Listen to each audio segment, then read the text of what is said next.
Olá, meu nome é Eurinícia Amorim e o livro didático que eu escolhi para fazer a aula, elaborar uma aula, foi o Saia Digital.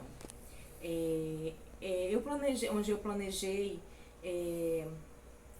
a aula sobre o sistema urinário humano, certo? E é um tema para a segunda série do ensino médio. Os autores dessa parte da biologia do material do SAI Digital são Augusto Borba, Luiz Borges Neto e Tiago Zene. Com esse tema, o sistema urinário humano, eu quero chegar aos objetivos de conhecer os órgãos e funções do sistema urinário humano, compreender a anatomia e o funcionamento desse sistema. Essa aula, ela foi elaborada, logicamente, sobre esse livro didático, com o apoio dele. Eu acredito que o livro didático ele não deve ser deixado de lado, porque acrescenta o nosso conhecimento, nos ajuda em sala de aula. Logicamente que eles precisam estar sempre atualizados, certo? E em relação ao tempo da aula, em torno de 30 minutos, tá? Porque precisa fazer a elaboração da maquete com os alunos, onde será, depois ficará exposto, para eles ficarem observando, sempre que possível, certo? Então, o sistema urinário humano, as estruturas, nós temos 2 rins, um direito e um esquerdo, nós temos 2 ureteres, a bexiga urinária e a uretra, certo?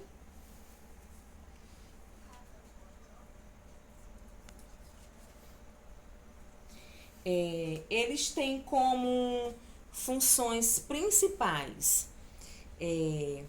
eliminar resíduos metabólicos, regular a quantidade de água corporal e a concentração de sais no sangue e fazer o controle do equilíbrio ácido-base.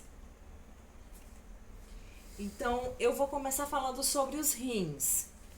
Os rins, eles são órgãos formadores de urina.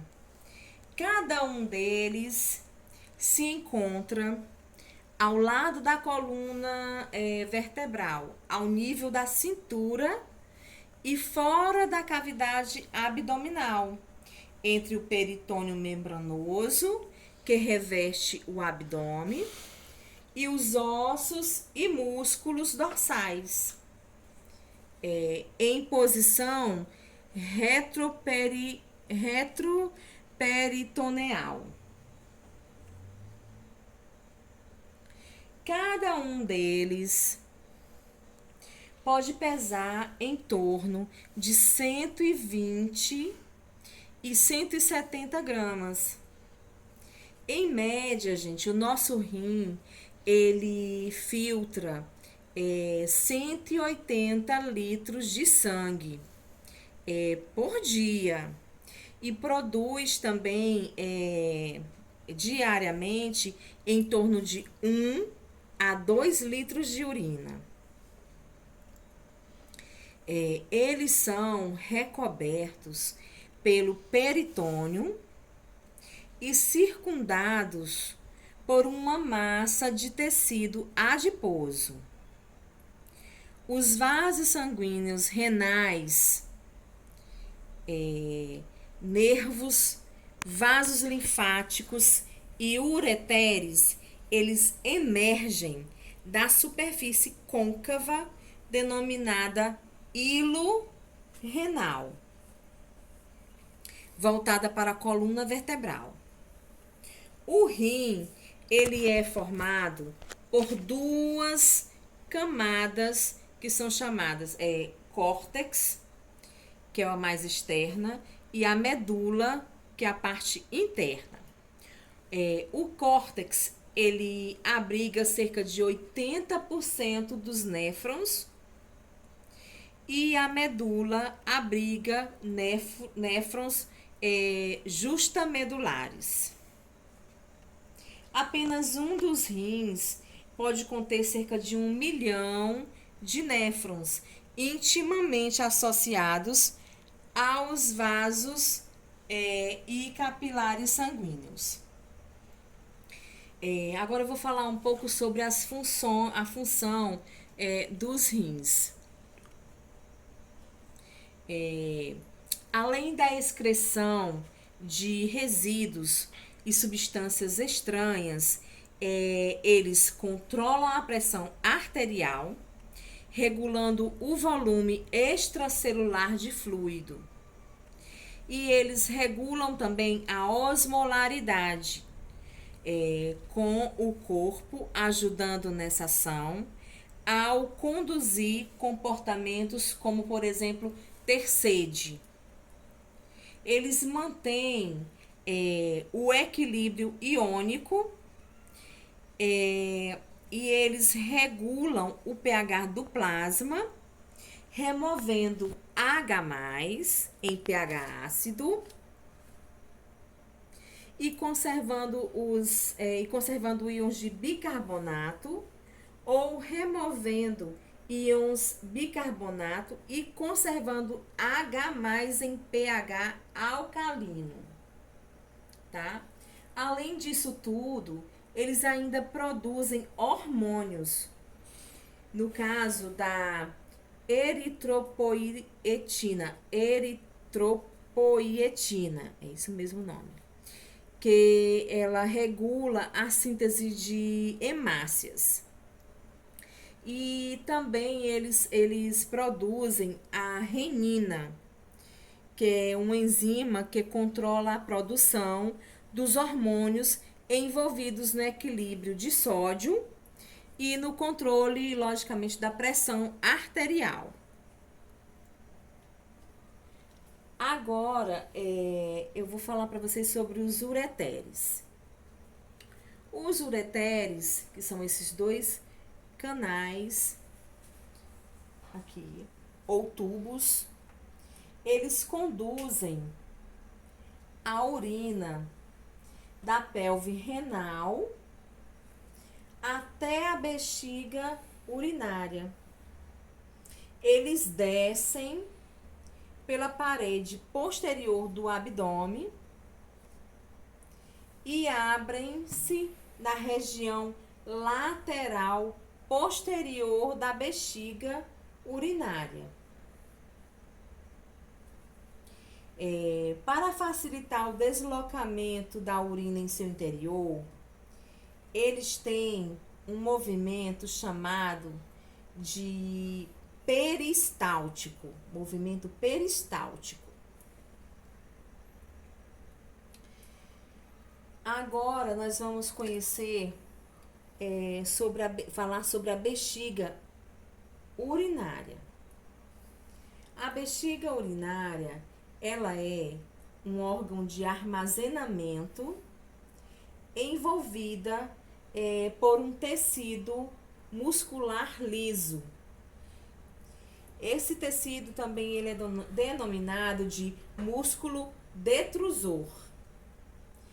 A bexiga, ela se enche lentamente e ela expande-se, aumentando a pressão interna. Quando ela atinge a metade de sua capacidade, ela inicia uma ação reflexa de controle e expulsão de urina pela uretra. Esse processo a gente chama de processo de micção. O aumento da pressão com o enchimento da bexiga urinária ele dispara receptores de distensão, principalmente do seu colo, para as fibras dos neurônios parasintáticas, que seguem até o córtex cerebral.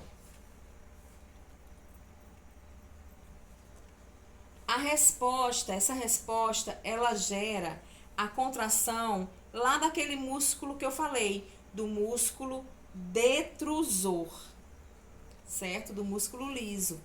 E esse relaxamento do esfíncter interno da uretra, através do neurônio motor, e o esfíncter externo também se abre. Aí ocorre o esvaziamento da bexiga. Se o reflexo for mais forte que o controle encefálico, ele pode induzir ao relaxamento do esfíncter externo pelo nervo pudendo, que é aí que ocorre a micção. Agora nós vamos falar da uretra. A uretra é um tubo que comunica a bexiga urinária com o ambiente externo. A uretra feminina, ela é exclusiva do sistema urinário e ela mede cerca de 3 centímetros de comprimento. Ela é diferente da uretra masculina, que possui, em média, 18 centímetros de comprimento. E faz parte do sistema genital. Na região de a bexiga urinária, se une a uretra, tem o esfíncter uretral, que é um músculo que se mantém contraído para impedir a saída da urina. Então, essa foi a minha aula sobre o sistema urinário humano. Eu espero que vocês gostem da minha aula, tá? E como eu falei no início, eu acredito que o livro didático, ele é um excelente material de apoio para que a gente possa organizar a nossa aula. Mas, logicamente, que ele precisa estar atualizado. Não adianta ter um material que ele não esteja atualizado. Então, muito obrigada.